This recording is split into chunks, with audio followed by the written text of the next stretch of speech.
Please open your Bible sa aklat po ng Marcos. Okay? Mark chapter 2. Sige po.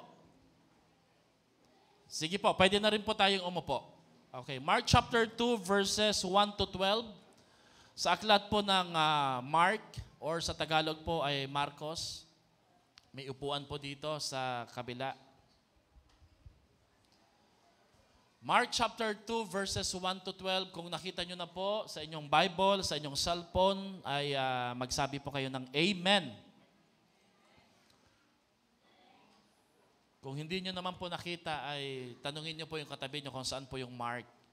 Sige po, basahin po natin to ng sabay-sabay. I think meron din tayo dito sa screen, but we always encourage everyone to please bring their Bible with them now. Mark chapter 2, verse 1 to 12. Okay? Sige po. Basahin po natin to ng sabay-sabay. Ready, go. When Jesus returned to Capernaum, several days later, the news spread quickly that he was back home. Soon the house where he was staying was so packed with visitors that there was no more room even outside the door. While he was preaching God's word to them, 4 men arrived carrying a paralyzed man on a mat. They couldn't bring him to Jesus because of the crowd, so they dug a hole through the roof above his head. Then they lowered the man on his mat right down in front of Jesus. Nasusundan niyo po ako, verse 5. Seeing their faith, Jesus said to the paralyzed man, "My child, your sins are forgiven." But some of the teachers of religious law who were sitting there thought to themselves, "What is he saying? This is a blasphemy. Only God can forgive sins." Jesus knew immediately that they were thinking what they were thinking, so he asked them, "Why do you question this in your hearts? Is it easier to say, the paralyzed man, your sins are forgiven, or stand up, pick up your mat, and walk?" Verse 10.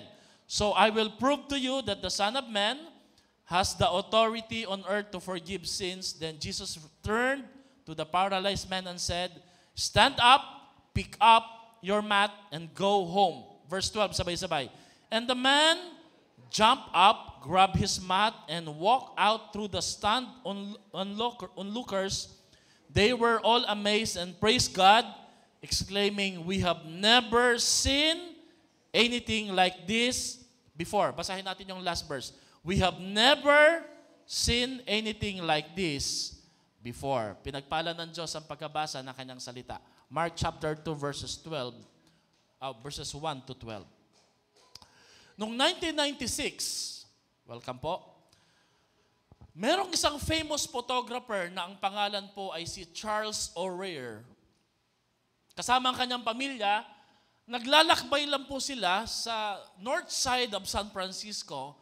Napadaan po sila sa Napa Valley. Napa Valley is in the north side of San Francisco. Napahinto siya kasi meron po isang magandang nature background o senaryo na gustong-gusto talaga niyang kuhaan. Sabi niya, "Wow, this is perfect." Isang hill, sloppy hill, na parang nilagyan ng background po, kasama po yung bluish sky. So, just like any photographer would do, Charles O'Rear took a picture of that hill. Later on, that picture would become a multi-million-dollar worth picture and the most viewed picture ever. Mas tinalo pa ho niya yung painting ni Mona Lisa. Let's look at this picture. The picture that I'm talking about would be the default background of Windows XP. Alam nyo, marami nagsasabi, totoo ba yung picture na to? Charles O'Rear, noong 1996, took that picture and it changed not just his life, but his family. Ang isang ordinaryong paglalakbay at ordinaryong pag-appreciate at pag-i-imagine po ng isang magandang lugar na pwedeng pagpiknikan turned out to be a blessing to their family.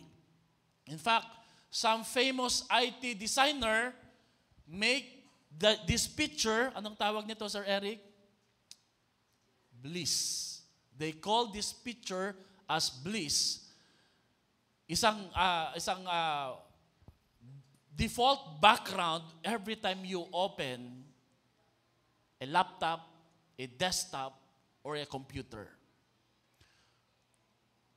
Meron pa akong tanong sa inyo ngayong umaga na to. What is the picture that you have captured in your mind? Ano ang isang larawan na nai-imagine mo o nakikita mo sa iyong isip kasama ang iyong pamilya? O siguro po gawin natin mas personal. What is the amazing dreams or future painting that you and your family is imagining, believing, and expecting God will be able to do or accomplish in your life? Just like Charles O'Rear, ang isang simple imagination, ang isang simple appreciation ng isang nature scene na gusto po sana nilang i-consider na pagpiknikan becomes a multi-million-dollar blessing to their family. Ito po yung topic na gusto ko pong i-discuss as we prepare for our church anniversary. Ang sabi po sa Ephesians chapter 3 verse 20, I like the Passion Translation. Sabi dito, never doubt, sabayan ako magbasa, God's mighty power to work in you and accomplish all this. He will achieve infinitely more than your greatest request, your most unbelievable dream, and exceed even your wildest imagination. Ang ganda po sa dulo Sabi doon, He will outdo your prayer, your imagination, your dreams. He will outdo them all. In other words, hindi lang niya tatapatan, lalagpasan pa niya. Why and how? For His miraculous power constantly energizes us. Sa Tagalog po, ang sabi dito, sa Kanya na makagagawa, higit pa kaysa sa maaari nating hilingin at isipin, sa pamagitan ng Kanyang kapangyarihan na naghahari sa atin. The Message translation captured this verse as, God can do anything you know. Far more than you could ever imagine or guess or request in your wildest dreams. He does it not by pushing us, but by working within us through His Spirit deeply and gently within us. Alam niyo po, ito po yung tema ng ating church anniversary. Pinabasa, ipinakita, pinarinig ko po sa mga leaders natin and I asked them, what do you think? At ang nag-come up po na praise coming from this verse is, God is able. Sabihin mo nga sa katabi mo, God is able. Kaya ng Diyos. Last Sunday, sa Young Professional at Royalties, dun po sa may bandang San Rafael, sa isang coffee shop, I talk about, kung kaya ng Diyos, kaya mo din. Kung kaya ng Diyos, kaya mo din. Dahil ang talatang ito, actually, let me give you a background.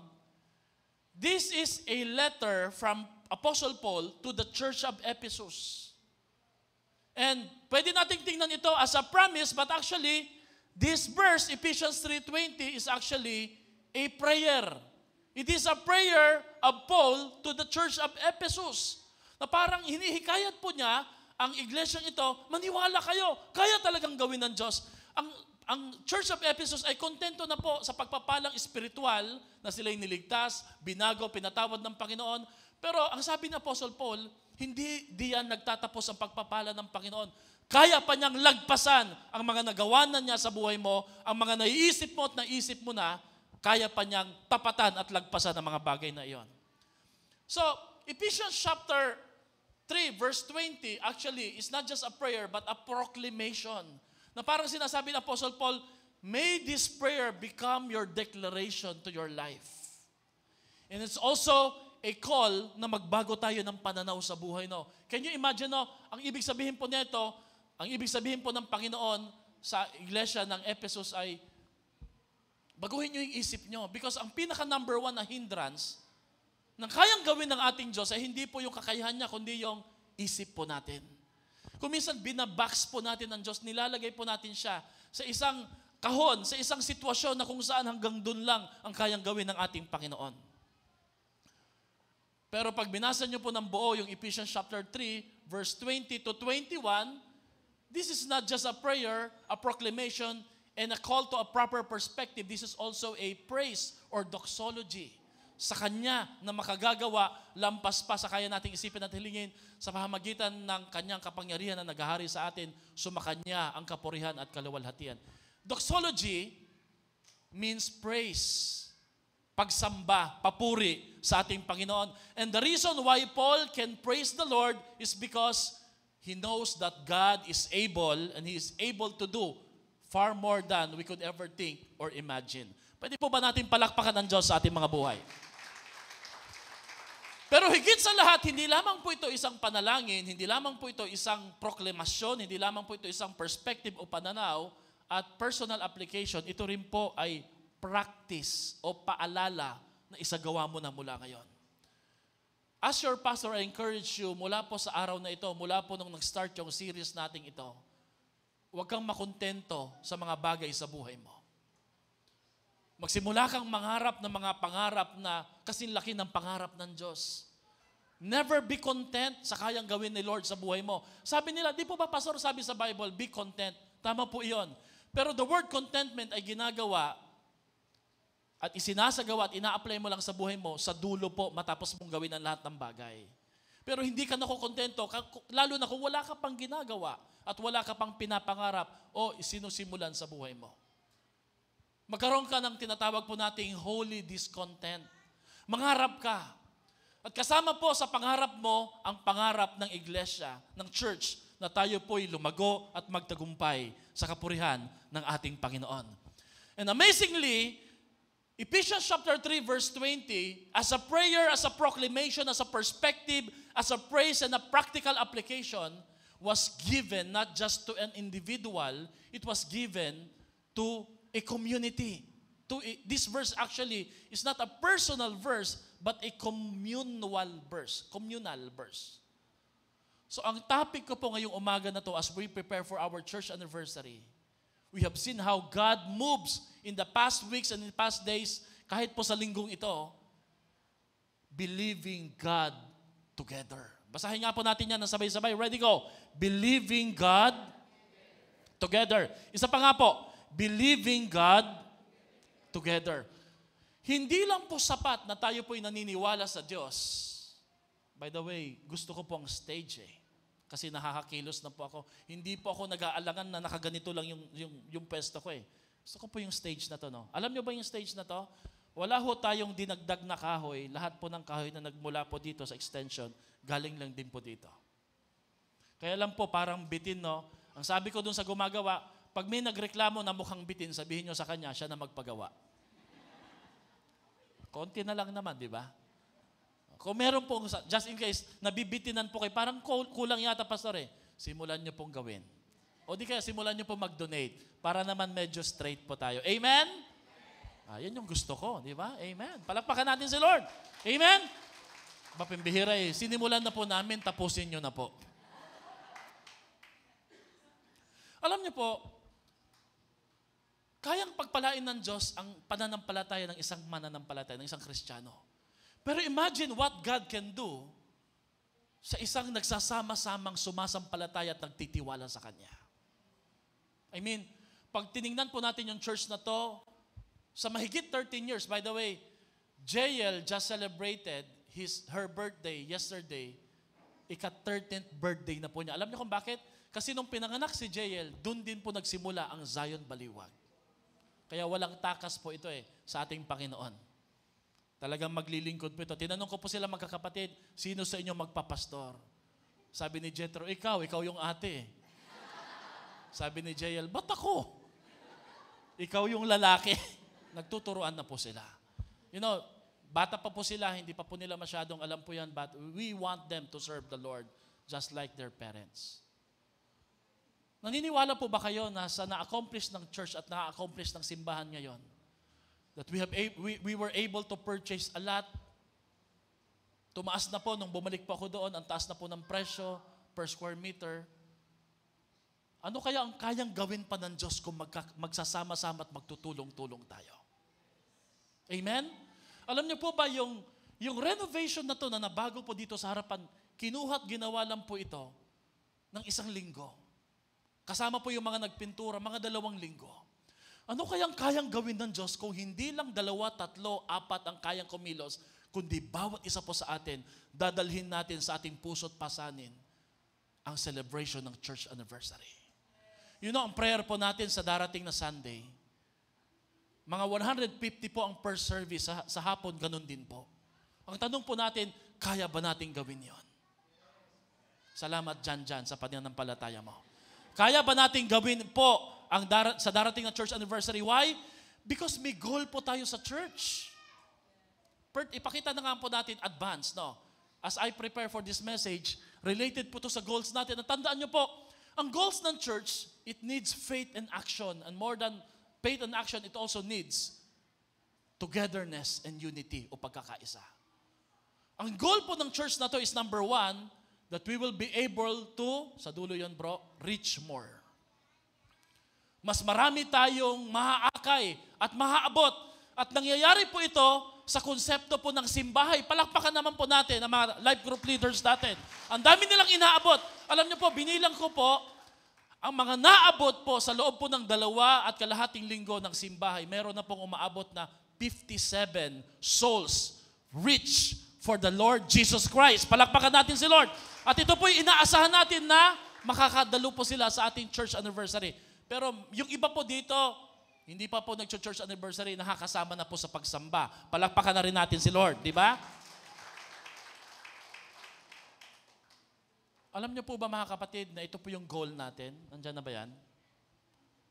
Okay. Number 2, sa dulo part, no, is our goal is to increase our worship attendance.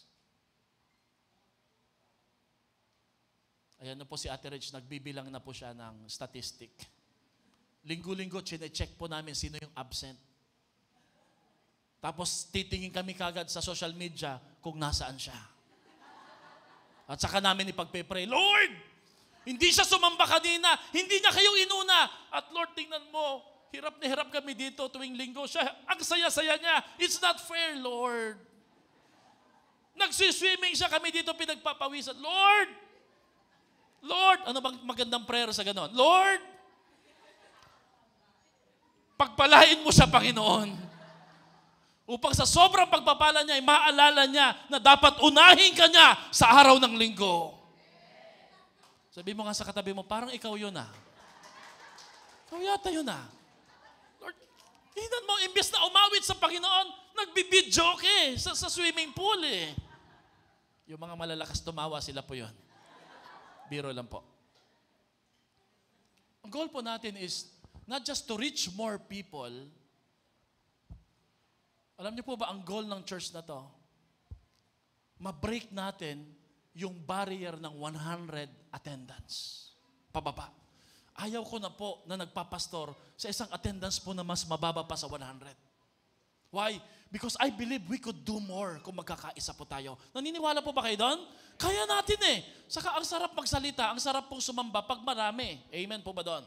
Hindi po sa namimili tayo, pero kaya talaga natin yan na malagpasan. So number 2, to increase our worship attendance. Number 3, ang goal po natin, come on, life group leaders, ano yung number 3 na goal natin? Patay na. To connect people to life groups community. Ang matiyak po natin ng bawat isa ay hindi po ulilang lubos nag-aalaga sa kanila na life group leaders. Hello? Sino ho dito hindi ka pa kasama sa life groups?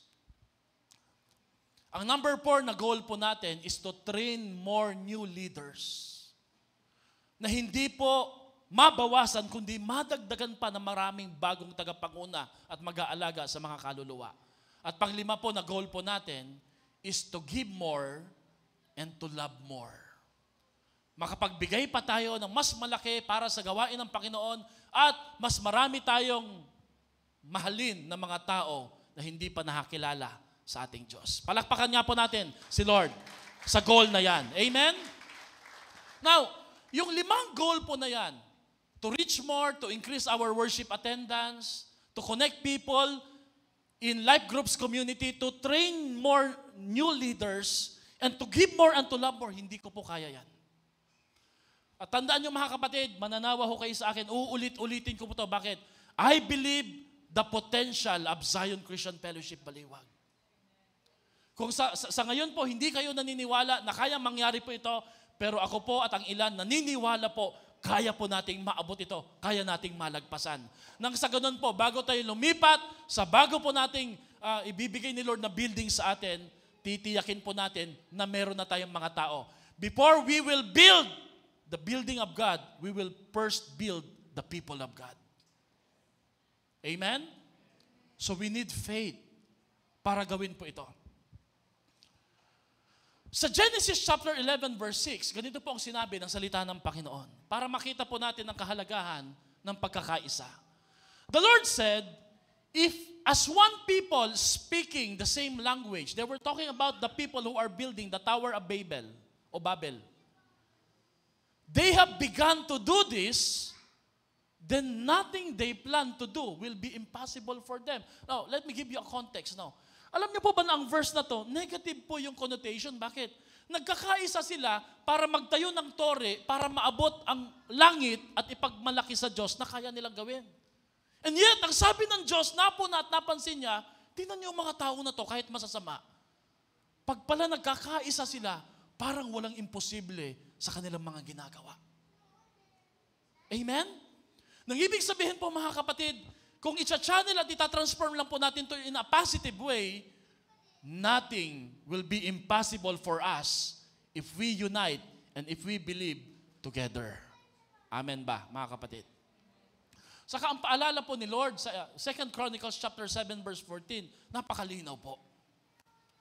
If my people who are called by my name will humble themselves and pray and seek my face and turn from their wicked ways, then I will hear from heaven and I will forgive their sins and heal their land. So we're not just praying that the church will grow, we're praying for nation transformation. Pero paano ho mababago yung bansa kung ang simbahan walang boses, kakarampot, katiting yung bilang? Ang prayer ko po, pwede nyo pong sabihin to na kayabangan, but this is my confidence for the Lord. Ang prayer ko po, na dumating yung panahon, ang church po natin magkukos ng traffic, kagaya po ng ibang mga relihiyon. Why? Dahil dakila at kayang gawin ng Diyos iyon sa ating mga buhay. Naniniwala po ba kayo doon, mga kapatid? Nakakita po kayo, there's a religious sect that can stop the traffic. The government allowed them to wear traffic uniform and stop the traffic just so that their service will continue. Sabi ko, Lord, that's my prayer. Ang prayer ko po na dumating po yung time. Magkukos ng commotion, magkukos ng traffic in a very positive way. Why? It will become a situation na kung saan sasabihin nila, papunta kami sa Zion Christian Fellowship Baliwag. Amen? Alam niyo po ba, okay lang po ba magkwento? Because this is my challenge for each and every one of us sa darating na church anniversary. Ang may-ari ng Evangeline, taga Waterwood. Kapatid yata yan ng isang miyembro ng Bugok TV. Sorry doon sa word na yan. Yung mabalbas. Anong pangalan niya, Ice?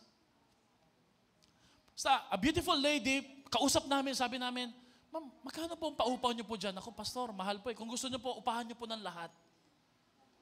Sabi ko, sa ngayon, hindi pa po namin kaya. Alam niyo po, sabi niya, na-rebuke ako, sabi niya, Pastor naman, pag lumalabas ako sa Waterwood, yung church niyo po, nakikita ko po, napakaraming nakapark.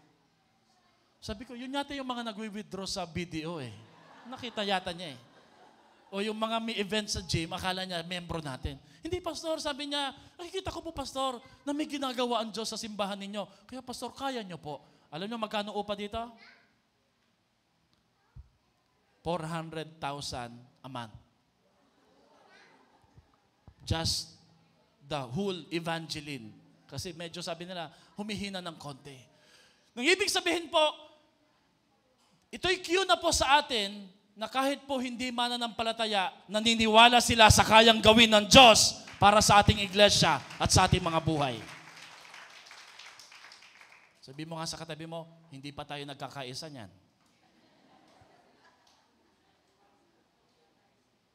Naglalaro-laro pa lang yan, pero how much more pag ang kilos natin, nagkakaisa na tayo.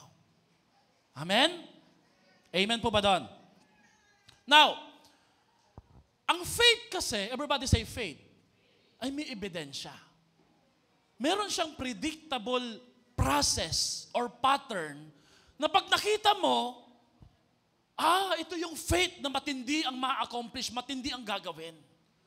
Sa kwentong ito, favorite ko po itong four friends of the paralytic. Why? Because this is a picture of a teamwork, of a conquest, and of a unity. Nakita ko po na may 4 po na pattern o pag-uugali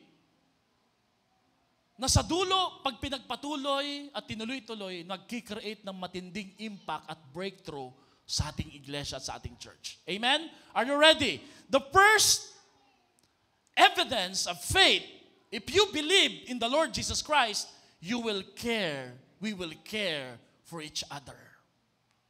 Kung totoong naniniwala tayo na buhay ang Diyos, kung totoo po talaga na naniniwala tayo na may kayang gawin ng Panginoon, magkakaroon tayo ng malasakit sa isa't isa. Sabi mo nga sa katabi mo, malasakit. Alam niyo kung anong kayang gawin ng malasakit? Kung may pinagdadaanan ka, maiintindihan mo, pag meron pong may gustong tumawag, mag-text, makipag-usap sa'yo, everything that they will tell you matters. Why? Kasi ganun po kamakapangyarihan at ganun po paano ginagamit ng Diyos ang pagmamalasakit sa isa't isa. Mark chapter 2 verse 3 says, some men came bringing to him a paralyzed man. Now, mga kapatid, during that time, sickness is considered to be source of sin or evil. Kaya pag may sakit ka nung time na yon, hindi ka lang mahihirapan, huhusgahan ka pa nila at sasabihin nila, siguro may kasalanan ka kaya ka nagkakaganyan. Ganun kasi ang mentality nila nung panahon na yon eh. Now imagine mo, hindi lang po nila pinagmalasakitan ang taong may sakit na paralysis, binuhat pa nila at ang plano pa nila, dalhin nila kay Jesus. They want to bring this friend to Jesus. Because this man is a paralyzed person. So if we believe God can do all things, sabi doon sa Ephesians 3:20, you will care for each other. Alam niyo po, number 1 na problema natin ngayon sa bansa, sa buhay natin, hindi po ekonomiya, hindi rin gobyerno. Hindi rin po yung West Philippine Sea na agawan. Hindi rin po yung pagpasok at pag-dominate ng China. Ang pinaka-number 1 na problema natin ngayon sa ating bansa, do you know what? Wala tayong pakialam. We don't have concern. We have this spirit that I call unkindness. Unkindness. Our biggest problem today is the lack of empathy and the lack of compassion to each other. Alam nyo, ayoko pong manghusga ha, pero lahat tayo dito ay guilty. Pag may nakikita po tayong pulubi, sasabihin natin, sindikato yan. Pag may nakita tayong matanda na nagmamakaawa, magpapaawa effect lang yan. Nauna muna yung judgment, di po ba, no? Alam niyo po, hanggang sa na-develop na, wala na tayong pakialam. Now, gawin po natin ito mas malalim, no? Sa bahay pa lang, marami pong mga anak ngayon, walang pakialam sa hirap ng magulang. They don't care. I heard someone, a parent, na lumapit sa akin, hindi taga-church, sabi na, Pastor, kausapin niyo po nga yung anak ko. Sabi ko, bakit? Pastor, gusto po niya magpabili ng gadget. Alam niyang wala kaming pera. At ang sabi niya, pag hindi raw po namin siya binili ng Hindi ko na i-mention kung anong cellphone na yon. Hihinto daw siya sa pag-aaral. Pastor, hindi po ba niya alam kung ano pong pinagdadaanan namin? You know what? Sa Japan, yung mga grade school, ang isa sa pinapapanood sa kanila, you watch this in YouTube and Facebook during break time, ay habang nagla-lunch sila, pinapanood sa kanila kung paano po nagla-lunch at nagtatrabaho yung mga tatay nila na nasa oil refinery, madungis yung mukha, nanginginig yung kamay sa lamig. At alam niyo po yung mga bata, nag-iiyakan sila. At may nagtanong po, why do that to children? That's traumatizing. Sabi niya, no. This is how we raise our kids. Because if they don't feel compassion at their young age, there's no guarantee na sa paglaki nila, mahahabag sila sa ating bansa. Maniwala kayo, maraming mga nanay dito may third eye. Alam niyo, sabihin ko ng third eye, sila lang nakakita ng ligpitin, hugasin, at dumi, at walis. Pero yung mga anak nila, walang pakialam. Hindi nila nakikita. Kaya anong tawag doon? Wow, yung nanay ko may third eye. Pero wag ko kayo mag-alala. Hindi kayo yung mga anak na tinutukoy ko. Mababait kayo eh. Amen ba? Tignan mo nga yung katabi mo, sabihin mo, alam ko hindi ikaw yun, di ba? Gusto mo i-bless ni Lord yung family mo? But you don't care. You don't care. We don't care. Gusto nyo i-bless ni Lord yung church na to? Sino dito gusto ni Lord i-bless ang church na to? Do you care? Do you care for this church? Or do you care every Sunday lang? Makita lang ako. Okay na po yun, pastor eh. Do you carry the burden in your heart? Yung burden na dinadala ng simbahan na to. This is your family. This is not just your church. This is your family. Sorry po ha, medyo mabigat, pero if you want God to bless our church anniversary and the days to come, faith cares. Alam niyo po kung bakit? Because ang number one po na attitude at attributes ni Lord is caring, loving God. God can't bless indifference. Yung wala tayong pakialam, wala tayong malasakit sa iba, ang goal lang natin, pangarap natin, aapakan natin kahit sino, makaakyat lang tayo sa ating posisyon, God can't bless that kind of attitude. If you want God to bless whatever you're doing right now, learn to love and learn to care around the people around you. Hello? Ang sabi po ni Abraham Joshua Heschel, when I was young, I used to admire intelligent people. But as I grow older, I admire kind people. This is big. Ito po yung topic ko kahapon sa champions training at mentoring. I do that because I know that may mga simbahay, mapapabayaan ng mga life group members. So I do that, sana lahat maalagaan, matutukan at makakain po ng spiritual na pagkain na galing sa salita ng Diyos. Once a month, at least or twice. Mas nakakahanga ang mga taong may awa kaysa sa mga taong may talino lang, pero walang awat, walang habag, at walang pakialam. Amen? If you agree with Abraham, palakpakan nga po natin si Lord. You know, there was a social experiment na kung saan may isang matanda, na malakas pa naman, pero talagang matanda na talaga siya by appearance. Sinadya talaga nila na ilagay po siya sa isang mataong lugar at nakiusap sila ng ilang mga tao na nag-play or nag-portray as hold-upper or snatcher. Nangyari po talaga to. A social experiment, no. Inagawan po ng bag, sumigaw po yung nanay, nagsisigaw siya. You know what happened? Sa isang university sa Manila, nobody helped this lady. Nobody helped this lady. Yung sumunod po, ni-level up po nila, tinutukan po ng baril, umiiyak na po yung nanay. Alam niyo pong ginawa ng mga nasa paligid na nagdadaan sa kanya?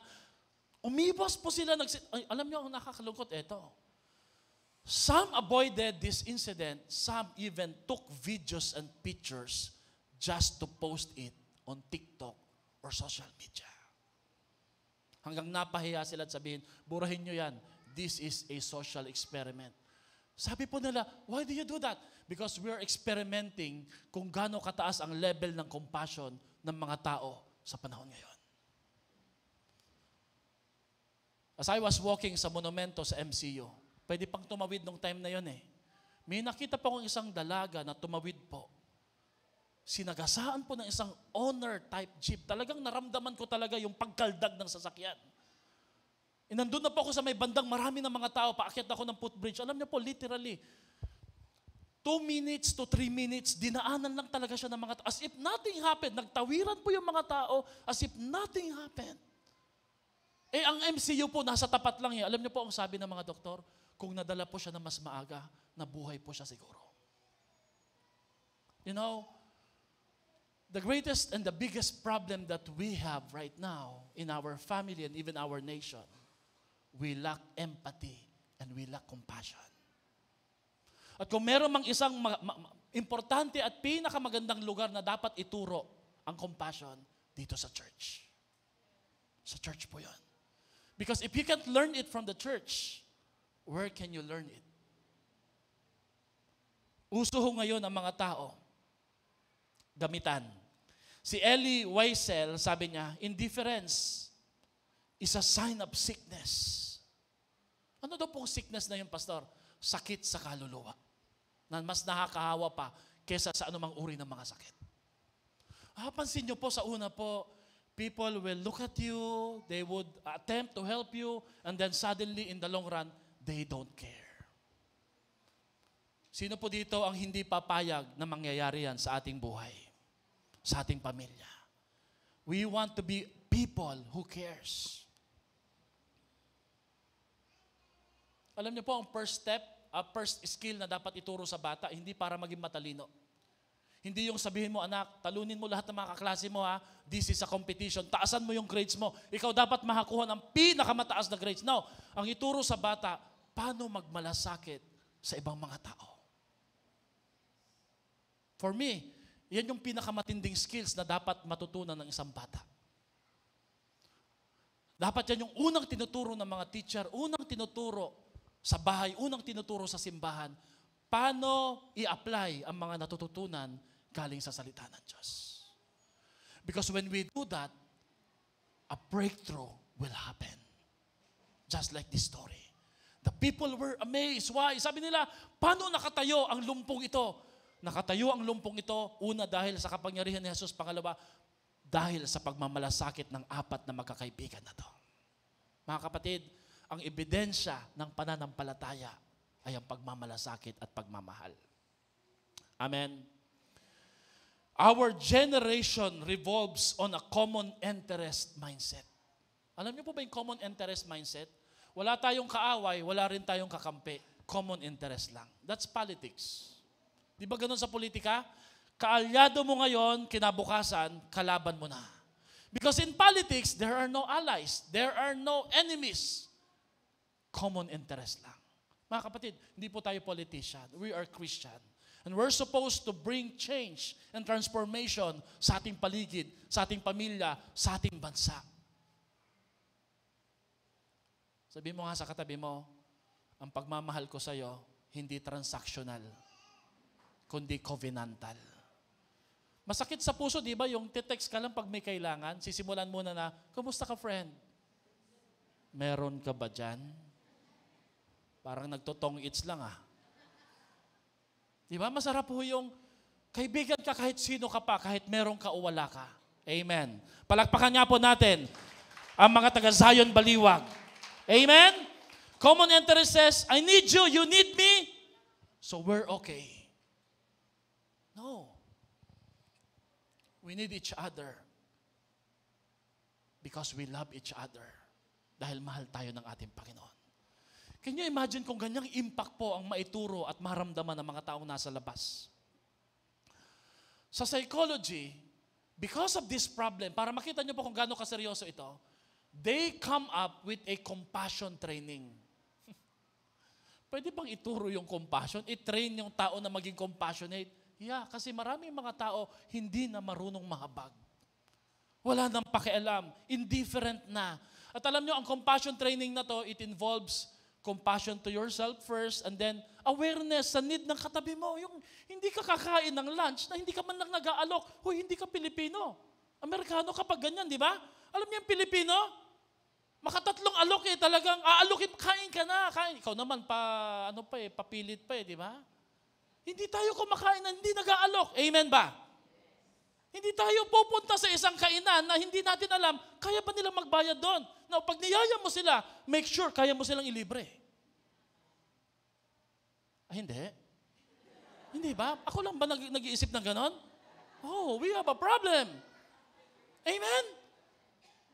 Hindi po pwede yung, ayoko dyan, hindi ko gusto yung lugar na yan. Iisipin mo yung pakiramdam ng iba.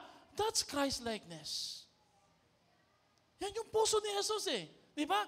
Hindi po pwede yung natutulog ka, tapos yung iba nagtatrabaho. That's why I always tell you, hindi para ipagmayabang, hindi ko maatim na nakakatulog ako, tapos yung wife ko naglalaba pa. Hindi po ako nagyayabang. I just want to practice what I preach. Why? Because I love my wife. And not just because I love my wife, I'm a Christian. I'm a Christian. Hindi kami umaalis sa lugar na tumina na naiiwan pa. At pag may hinahatid kami kahit matagal na gabing-gabi na, we make it sure, ihatid talaga namin sila kahit malayo. Why? We don't do that. We care. At kung wala pong impact ito sa ngayon, I believe it will have a ripple effect someday to those people who are being blessed by our love and care sa ibang mga tao. Pag may umuwi, sasabihin namin, pwede po bang mag-chat man lang kayo at mag-text kung nakauwi na kayo para hindi po kami mag-alala. That's care. Amen? Palakpakan nga po natin si Lord if that's our heart. Alam niyo po ang susi, mindfulness. Be mindful sa ibang tao. Be present at the moment. Hindi yung lutang tayo. Yung iniisip lang po natin, yung gusto po natin, no? I'm saying this, hindi para i-rebuke po kayo. I'm saying this because this is the key to blessing.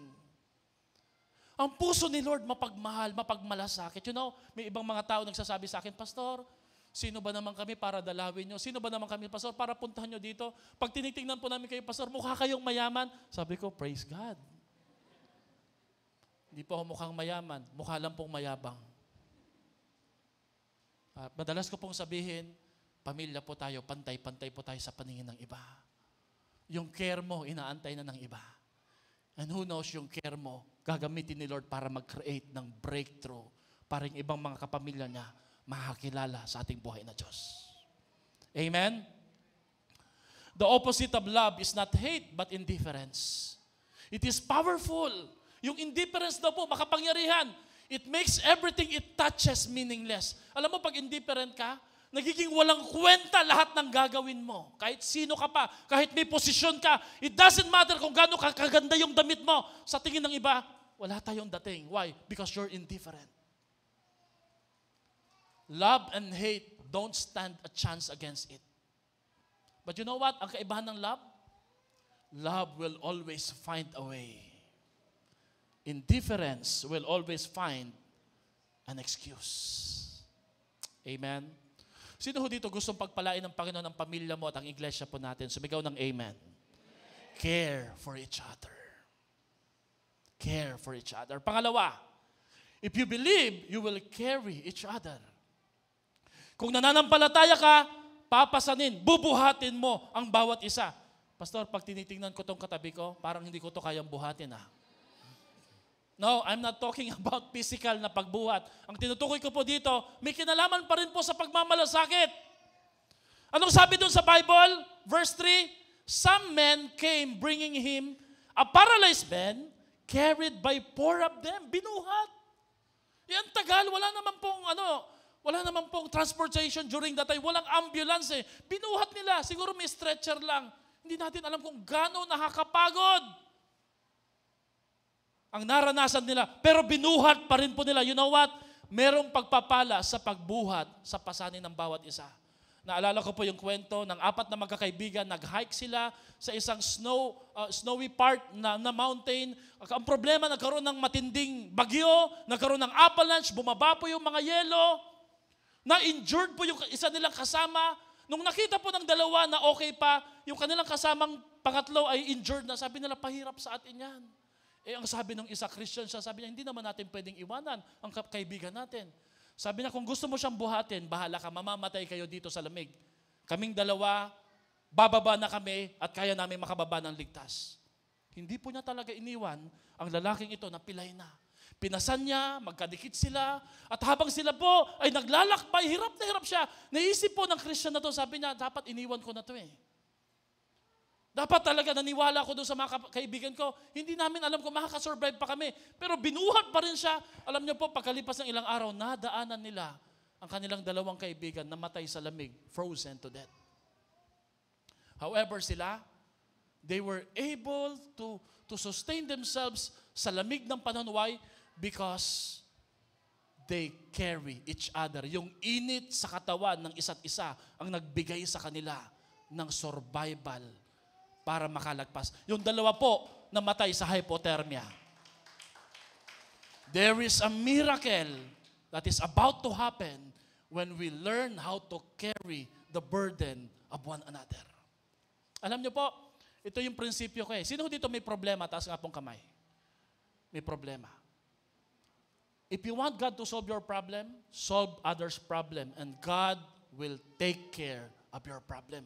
Don't be problem-focused. Kung gusto mong ayusin ng Diyos yung problema mo, ang goal ni Satan, tutukan mo lang yung problema mo. Ang goal ng Panginoon, tingnan mo ang pangangailangan ng iba at titiyakin ng Diyos na hindi ka papabayaan at aayusin niya yung problema mo. That's our principle sa church na to.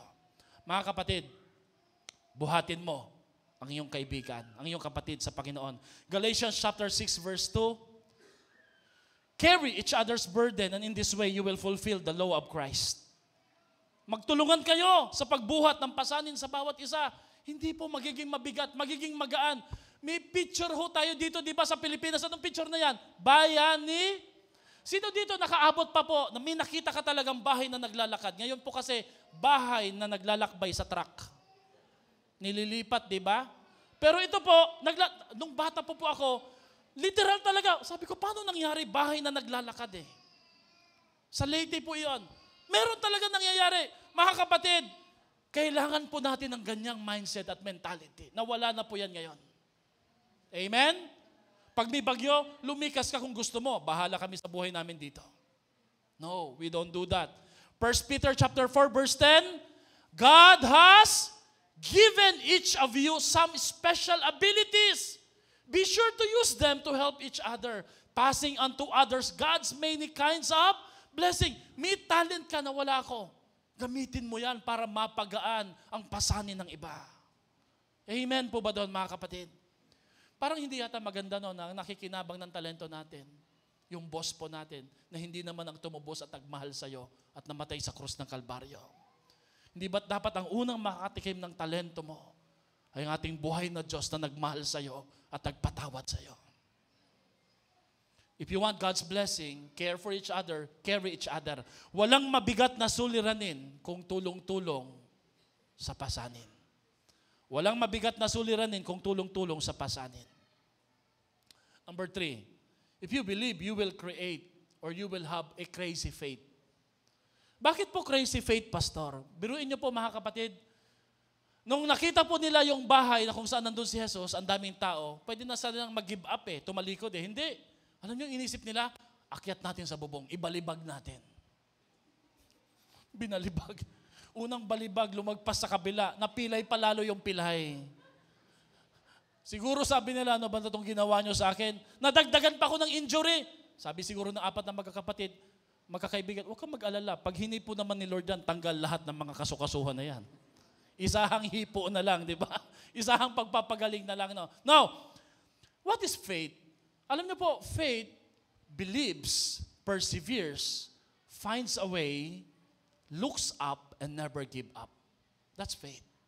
Ang faith po, hindi yung nag-pray ka, huminto ka, o bahala na si Lord. Hindi. Ang faith, gumagawa ng paraan.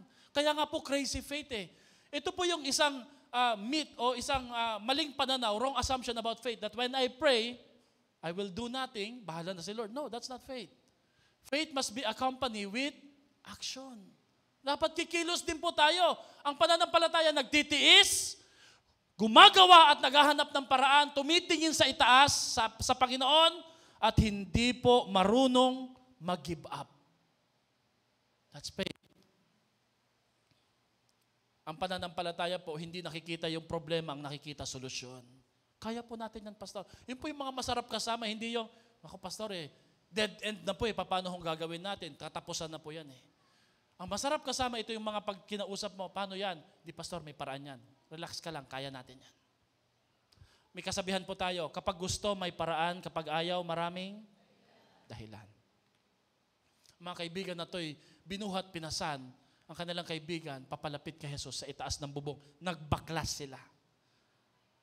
Meron akong nilagay na quotation dyan. I hope they captured it. You ain't got real friends until they'll do whatever it takes to bring you to Jesus. Wala ka talagang totoong kaibigan kung ang mga kaibigan mo ay hindi marunong magbutas ng bubong. And they will do whatever it takes para ilapit ka lang sa ating Panginoon. You know, hindi po para magmayabang, but as your pastor, together with our leaders, we are committed to never give up on you and each other. We will never give up on you and each other. Kita nyo naman yan sa mga life groups nyo, di ba? Kita nyo po yung paano namin kayo hinahanap. Why? We will find a way. Sabi nga po ni Liam Neeson sa Taken, I will find you. Napanood nyo na po ba yung Taken? Hindi nyo pa? I will find you. I have these special skills that I have not used for a long time. I will find you. Hindi po kayo nanonood, okay? Bro, ano nangyari sa atin? Okay. Hindi ba nalagay? Okay. Surround yourself with friends who will tear a hole in the roof, who will lift you up and carry you down at the feet of Jesus. Pag ang mga kaibigan mo, hindi ka marunong pagmalasakitan, hindi mga tunay na kaibigan yan. I'm using this illustration, makinig po kayo Merong isang undersecretary sa White House na inappoint at pumunta po siya, pagbaba niya sa airport, nagulat po siya, may sundo siya. Sinakay po siya sa limousine, pagbaba po niya sa White House, pinagbuksan po siya, inassist po siya, at hindi naman siya nagre-request ng coffee, binigyan siya ng kape in a ceramic cup. Wow, sabi niya, ang tindi dito. At habang siya po'y nagkakape, kinuha ang kanyang shoulder bag. At pagkatapos po ay inassist po siya papunta doon sa opisina ng president. The following year, he was no longer the undersecretary. Hindi na po siya appointed. So pumunta po siya sa White House as a representative na lang ng agency, ng kumpanya nila. You know what? Kung ano nangyari? Walang sumundo sa kanya sa airport. Walang nagbukas sa kanya sa taxi cab. Walang nagbigay sa kanya ng kape. At nung naghahanap siya ng kape, sabi niya, gusto ko sana magkape. The same secretary last year na nag-assist sa kanya, nagbigay sa kanya ng ceramic cup, at nagsabi sa kanya, Sir, kung gusto niyo po ng kape, doon po pumila po kayo. Meron po mga plastic cup ho doon. Isubo niyo po doon sa may coffee maker, and then magkakakape po kayo. Pag uwi po niya sa bahay, hindi po siya nag-request ng kape, pero sinalubong na kagad siya ng kanyang maganda at mabait na asawa, hinagkan po siya, pinaupo po siya, hinubad po ang medyas ng kanyang mga anak at sapatos, minasahe po siya, at pag upo po niya, may tinimplang masarap na kami in a ceramic cup ang kanyang asawa at ang kanyang mga anak. Alam niyo po, this man came into senses and said, the ceramic cup of coffee was never meant for me. It was meant for my position that I take. And sometimes life is just like that. People will value you because of what you have and what you do. Pero kung meron mang isang pamilya na lubos na nagmamalasakit sa iyo, nagbibigay sa iyo ng pagpapahalaga, yun ay walang iba kundi ang pamilya mo at ang pamilya ng Diyos. Na kahit ano pa man ang gawin mo, mahalaga ka para sa kanila. And you always deserve a ceramic cup of coffee, not a plastic cup. Amen? Pwede po ba natin palakpakan si Lord sa buhay po natin? Kapatid, Sorry ha, I don't know kung narating na namin at napaabot na namin, naparamdam na namin. Ganyan po ang pagmamahal namin sa inyo dito sa church. Ang turing po namin sa inyo, pamilya, and we will treat you as a family. I hope you will do the same. Ang tindi ng maaabot natin, mararating natin, pag ganyan po ang pagmamahalan natin sa isa't isa. Amen? Pang-apat at panghuli, if you will believe, you will commit to stay. You will commit to stay. Mananatili ka. Tatambay ka, hihinto ka. Alam niyo po, nung binaklas po nila yung bubong, hindi naman sila kagad umalis eh. Nakasilip sila, para sila mga butiki sa taas eh. Sabi nga doon sa verse, when Jesus saw their faith, He said to the paralytic man, your sins are forgiven. Grabe po no. Sino ho dito gusto po ng mga ganong kaibigan na hindi kagad umaalis hanggat hindi ubos yung merienda? May mga ganyang kaibigan, di ba? Gusto mo nang paalisin eh, parang gusto pa maghapunan eh, parang di marunong makiramdam. Sige friend, okay na ako eh. Hindi, dito lang muna ako. Yan yung mga friend na talagang pang forever, di ba? Forever kang ilulugmok sa kahirapan. Hindi, biro lang po mga kapatid. Ang gusto po natin ay mga kaibigan po na nanatili, na humihinto. Hindi nawawala. Let me wrap it up mga kapatid. Our church are pledged and committed to stay with you no matter what. Kahit anong pang pagdaanan ninyo. I hope you will stay and be the same din po sa amin. Imagine nyo po kung anong magagawa po natin. Nangungupahan pa lang tayo ngayon. Kung darating yung panahon, may tatayo po na building, 3-story. Nakasama ka at may ambag ka at may bahagi ka. My prayer, 5 years from now, 10 years from now, I'm still the pastor of this church. Who knows, hindi natin alam. My prayers about isa sa inyo, na pag dumating yung time na itinayo na ni Lord ang bantayog ng kanyang dambana, ng kanyang kabutihan, kadakilaan sa ating simbahan, makikita pa rin tayo at nandun pa rin kayo na sumasamba sa ating buhay na Diyos. Amen po ba doon? Nakikita niyo po ba sarili niyo? O hindi? Sabi ng iba, ewan ko po pastor. Bahala na. Let me give you a verse and then we will pray. 2 Kings chapter 7 verse 1 to 2. Ang kwento dito, may crisis, may famine po sa Israel, sa Samaria. Alam niyo po, wala silang pagkain, gutom na sila. So sabi dito, Elisha replied, hear the word of the Lord. This is what the Lord says about this time tomorrow, as ye, a finest flour will sell for a shekel, magkadikit, no? Shekel and 2 seahs of barley for a shekel at the gate of Samaria. Ang sabi po ni Elisha, bukas.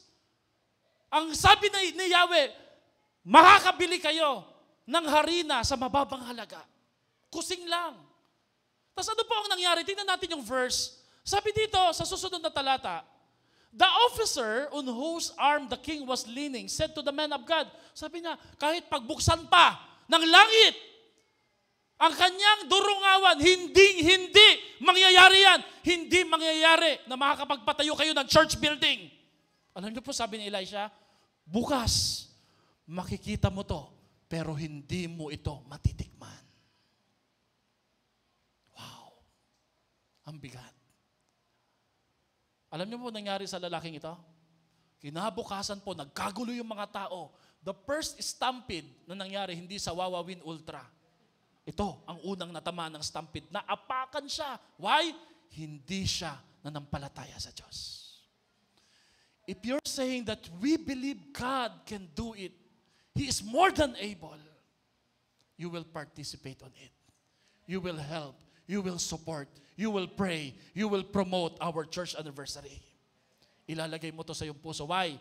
Because pag dumating yung time na mangyari na ito, you will taste it at sasabihin mo, kasama po ako dyan, Lord. May ambag po ako dyan sa haligi na yan, Lord. And Lord, yung puso ko po para sa iyo. Palakpakan nga po natin ang Panginoon. Amen? Mga kapatid, tayo nga po tumayo para sa isang panalangin.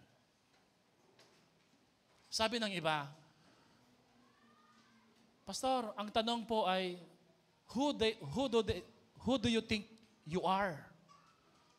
Sino ba sila sa inaakala nila? Narinig ko na po yung tanong na yan eh. Ang taas ng pangarap ng church na yan, ng pamilya na yan nila, Pastor. Who do they think they are? Sino ba sila sa tingin nyo? Sino dito nangarap ka na sinabihan ka ng mga tao, ang tanong nila sa'yo, sino ba kayo sa tingin nyo? Ano ba mararating nyo? Alam nyo po, kung narinig nyo na po yung tanong na yan, sino ba kayo sa tingin nyo? Ibalik nyo sa kanila ang tanong at sabihin nyo, yan yung maling tanong kasi ang tamang tanong ay, sino ba sa tingin namin ang Diyos na sinasamba namin? Ang Diyos na sinasamba namin ay dakila at may kayang gawin sa ating mga buhay. Our God is able to do far more than we could ever think or imagine in our lives. Kapatid, ang pangarap ko po sa bawat isa po sa atin, manampalataya tayo ng malaki. But let us believe God together. Dahil mas marami ang magagawa pag sumasampalataya tayo magkakasama. Pwede po bang hawakan mo yung kamay ng katabi mo? Kung yan po'y kapamilya mo, kaibigan mo, kapatid mo. Alam mo ba na kahit hindi ka naniniwala kay Lord, pag yung katabi mo naniniwala para sa iyo kay Lord, kaya kang pagalingin, kaya kang pagpalain. Ganyan nangyari sa akin eh. I don't believe on God, but my uncle, my tito, my tita believe on me that one day I will become a Christian, I will become a pastor. And here I am, I become a pastor. Kung may problema kang pinagdadaanan ngayon, you need the right kind of friends who will pray for you, who will believe in you, and who will entrust unto God yung magagawa mo sa iyong buhay. As we pray, and as we worship the Lord, we will take our communion. But let us pray muna mga kapatid. Ang manaming Diyos na makapangyarihan sa lahat.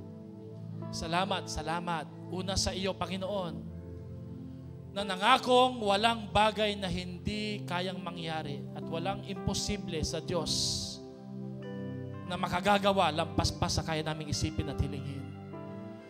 Pangalawa, Lord, nagpapasalamat kami sa mga kaibigan, sa aming mga ka-churchmate, sa aming life group leaders, sa aming mga kapwa members who never gives up on us, O God. Just like these 4 paralytic friends, Panginoon, 4 friends of the paralytic, Lord, na hindi iniwan ang kanyang kaibigan, na nagmalasakit, tumulong, Panginoon, umabot sa kanyang pinagdadaanan. Lord, gusto rin namin makakita ng kamangha-mangha na darating yung panahon, pati yung mga taong nasa paligid namin ay mamamangha at magsasabi, ang galing, ang ganda ng ginawa ng Diyos. We have never seen like this before. Hindi pa kami nakakita ng ganitong pangyayari. Lord, gamitin niyo po ang aming testimony, gamitin niyo po ang aming pagkakaisa para mag-create ng breakthrough sa aming kapaligiran. Lord, bless our church anniversary. Marami kaming paghahanda at Panginoon, sa aming paghahanda, kasama po kami, Lord. Kaisa kami, kapatid kami, kapamilya kami. Lord, hindi kami kagaya ng mga tao na walang malasakit. Hindi kami kagaya ng mga tao na may isang karamdaman, Panginoon, na wala na pong lunas. Ano po iyon, Lord? Ang karamdaman that the lack of empathy is not present, Lord, in their lives anymore. Panginoon, we want to care. We want to care with each other. We want to create and find a way and have this crazy faith, Lord, na kahit wala pa man, hindi pa namin nakikita, we are believing God for greater things sa aming church, sa aming buhay. This coming Sunday. Hipuin niyo po ang aming mga puso, Panginoon. At turuan niyo kaming sumunod, mag-take action sa mga impression niyo. Salamat po, Panginoon. As we partake, Lord, the Lord's Supper, the elements na nagpapaalala ng iyong pagmamahal, ng iyong pagtitiwala sa amin, bilang pamilya ng Diyos. Pagpalain niyo po ang bawat isa. In Jesus' name we pray. Lahat ay magsabi ng Amen at Amen.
His name we overcome. For the Lord our God Lift it up. Come on, let's sing. Lift it up. Lift it up. Defeated the grave. Raised to life. Our God is able. His name. His name we overcome. For the Lord our God is able.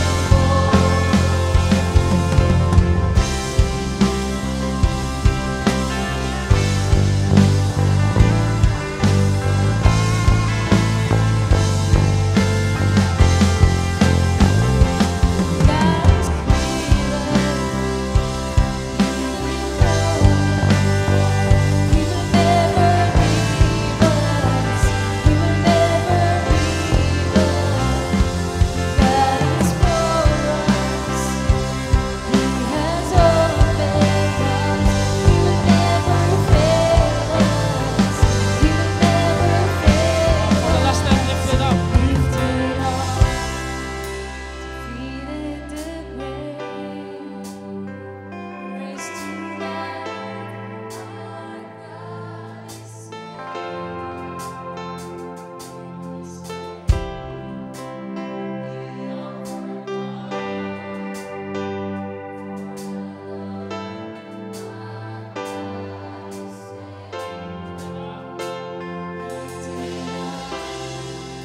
Defeated the grave, raised to life, our God is able. In His name we overcome. For the Lord our God is able. For the Lord our God is able. For the Lord our God is able. Kapatid, kahit gaano katindi ang pinagdadaanan mo na hamon ngayon, tinalo na ng Diyos ang pinakamatindi natin problema at kaaway, ang kamatayan. Nang ibig sabihin po, ang pinagdadaanan mo ngayon ay mga bagay lang po na kayang-kayang gawin ng ating Diyos. Believe in the Lord, and I encourage you as a family, dream a God-sized dream. Kung mangangarap kayo, lakihan nyo na po. Isama nyo po ang church. Isama nyo po ang pangarap, ang gawain ng ating Panginoon. You know, when Jesus fed the 15,000 men and women, He used a small lunch and multiplied it and blessed the crowd. Nung pinatumba ng Panginoon si Goliath, ginamit niya yung maliit na bato. Yung maliit na meron ka ngayon ay malaki kapag isinuko mo sa ating Panginoon. Pag pinagsama-sama po yan sa gawain ng Diyos, malaki po magagawa. I'm saying this because I don't want you to miss the chance to become a blessing in this life. The world and Satan teaches us to live in a selfish way. Mabuhay ka sa sarili mo, sa pagiging makasarili. Isipin mo yung pangangailangan mo. That's Satan's way of living.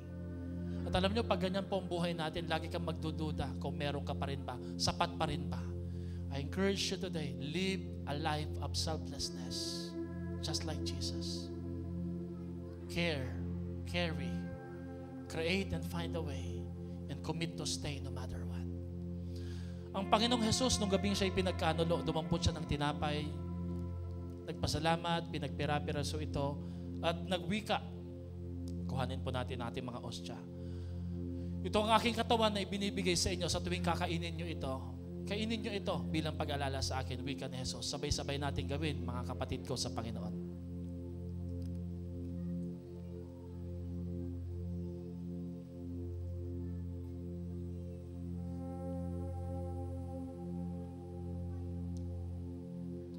Gayon din naman, pagkatapos ng hapunan, dumampot siya ng saro at nagwika. Ang sarong ito ang bagong tipan na pinagtitipay ng aking dugo. Sa tuwing iinumin nyo ito, wika ni Jesus, inumin nyo ito bilang pag-alala sa akin. Kapatid, nasa dugo mo ngayon ang mananagumpay. You can do all things through Christ Jesus. Sabay-sabay natin gawin, mga kapatid. Purihin ka, Panginoon. In Jesus' name we pray. Amen at amen. Makakaupo na po tayo.